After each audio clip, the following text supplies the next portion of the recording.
जय हिंद दोस्तों, मैं हूं हीरा परिहार और आप देख रहे हैं देशभक्त डायलॉग। चैनल को सब्सक्राइब करें, वीडियो को ज्यादा से ज्यादा शेयर करें, लाइक करें, कमेंट करें। दोस्तों, मंगलवार को राष्ट्रपति द्रौपदी मुर्मू ने भारत के 5 राज्यों के नए राज्यपालों की नियुक्ति की है। इसमें से केरल के राज्यपाल को बिहार ट्रांसफर किया गया है और बिहार के राज्यपाल को केरल ट्रांसफर किया गया है। और जो उड़ीसा के नए राज्यपाल नियुक्ति किए गए हैं वो हरि बाबू कम्बमपाती को नया राज्यपाल नियुक्ति किया गया है। लेकिन इनमें से मेन इंपोर्टेंट जो 2 नए राज्यपाल नियुक्ति किए गए हैं वो है मिजोरम के नए राज्यपाल जनरल वीके सिंह को यहाँ का राज्यपाल नियुक्ति किया गया है। और बीजेपी के 2 बार सांसद चुने जा चुके हैं गाजियाबाद क्षेत्र से और इनके पास इंडियन आर्मी के अंतर्गत कार्य करने का एक अच्छा खासा अनुभव है। चाहे वो नॉर्थ ईस्ट का इलाका हो, नॉर्थ इलाका हो, ईस्ट इलाका हो, साउथ वेस्ट हो, साउथ ईस्टर्न इलाका हो और सेंट्रल इलाका हो, इनके पास जो है तमाम जगहों का कार्य करने का अच्छा खासा अनुभव है। और उसके बाद जो है यहाँ पर मणिपुर के जो नए राज्यपाल नियुक्ति किए गए हैं वो अजय कुमार भल्ला जी को यहाँ का नया राज्यपाल नियुक्ति किया गया है।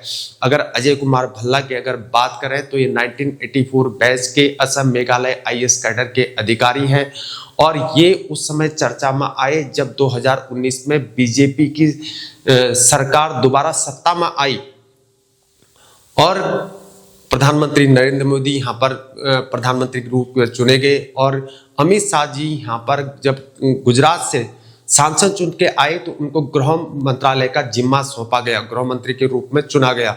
और जहां राजनाथ सिंह पहले गृह मंत्री हुआ करते थे 2019 में, तो उनको रक्षा मंत्री का नया दर्जा दिया गया। और उसी समय जो है यहाँ पर अजय कुमार भल्ला गृह सचिव के रूप में नियुक्ति किए गए और अमित शाह के कार्यकाल में ही इनको यहाँ पर 2021-22-23 के अंतर सर्विस एक्सटेंशन इनका दिया गया। और भारत के अंतर्गत दूसरे ऐसे अधिकारी हैं जिनको सबसे ज्यादा सर्विस एक्सटेंशन दिया गया, यानी कि 5 साल का इनका कार्यकाल है। केंद्रीय गृह सचिव के रूप में इन्होंने 5 साल कार्य किया है।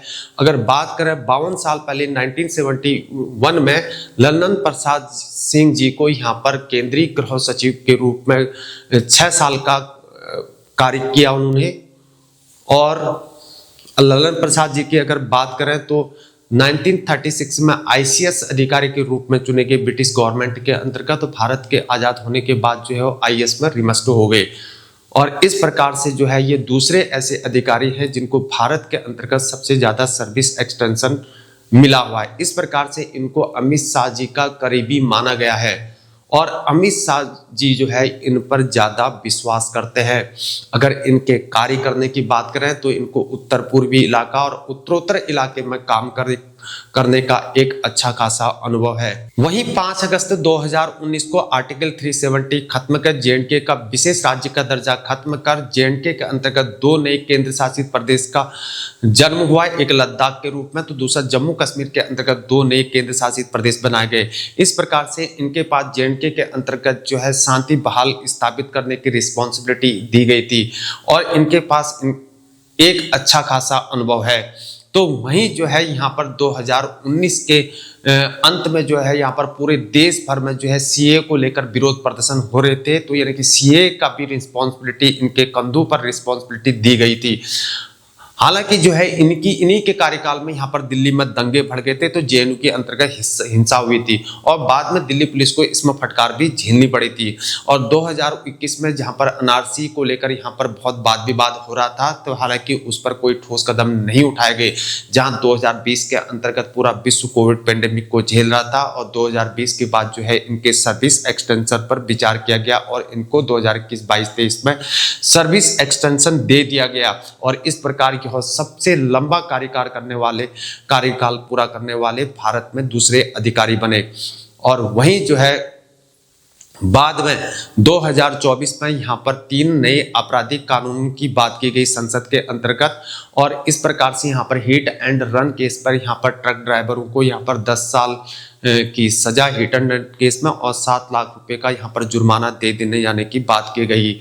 और बाद में जो है मामला जब देश भर में जो है ट्रक ड्राइवरों की हड़ताल शुरू हो गई और ऑल इंडिया ट्रांसपोर्ट कांग्रेस प्रतिनिधियों से इन्होंने बातचीत करी और बाद में सलाह मशवरा किया गया। हालांकि जो है इस कानून को वापस ले लिया गया और इसके बाद जो है इसलिए जो है अमित शाह जी इन पर ज्यादा विश्वास करते हैं और इस प्रकार इनके पास जो है हर काम करने का एक अच्छा खासा अनुभव है।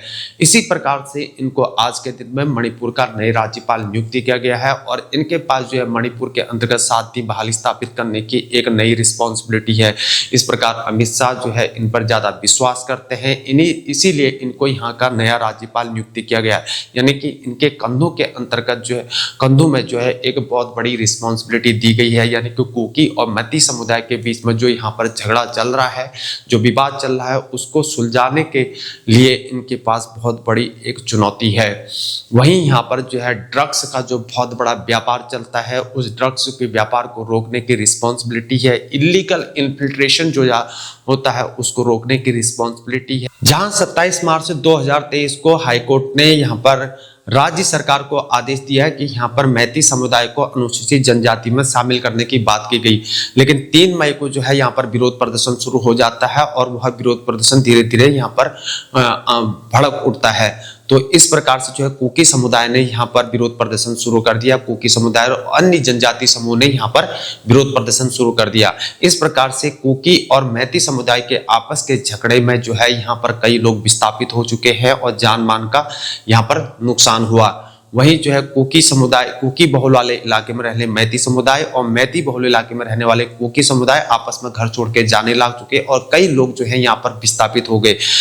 जहाँ मणिपुर के अंतर्गत 35 लाख में की जनसंख्या में आधे से ज्यादा यहाँ पर मैती समुदाय के लोग रहते हैं, तो वहीं कुकी समुदाय के लोग जो रहते हैं वो नगा जनजाति और कुकी समुदाय वाले जो लोग रहते हैं वो पहाड़ी जिलों में रहते हैं। तो वहीं पर जो मैती समुदाय वाले लोग रहते हैं वो इम्फाल वाले इलाकों में ज्यादातर रहते हैं।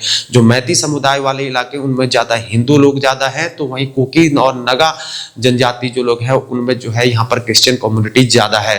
तो इन बातों को लेकर यहाँ पर बहुत ज्यादा एक चैलेंज जो है यहाँ पर अजय कुमार भल्ला जी के पास उनके कंधों पर रिस्पॉन्सिबिलिटी दी गई है। वहीं जो है वेपन की तस्करी, वहीं जो है इलीगल इन्फिल्ट्रेशन और जो बफर जोन है सड़क के अंतर्गत उसको खत्म करना और शराब की तस्करी और तमाम तरीके के जो इलीगल वर्क चल रहे हैं उनको रोकने की भी रिस्पॉन्सिबिलिटी इनके पास है। वहीं जो पॉलिटिकल डिस्प्यूट हो रखा है उस पॉलिटिकल मतभेदों को सुलझाने की रिस्पॉन्सिबिलिटी भी आज अजय कुमार भल्ला जी के पास है। इसी कारण से यहाँ पर अमित शाह जी जो है उन पर जो है ज्यादा विश्वास करते हैं, इसलिए इनको यही मणिपुर का राज्यपाल नियुक्ति किया गया है। दोस्तों अभी तक की ये जानकारी थी। अगर आपको हमारी जानकारी पसंद आती है तो हमारे चैनल को जरूर सब्सक्राइब करें और हमारे वीडियो को शेयर करें, वीडियो को लाइक करें, बने रहिए हमारे साथ। आज के लिए इतना ही। जय हिंद, जय भारत, वंदे मातरम, भारत माता की जय।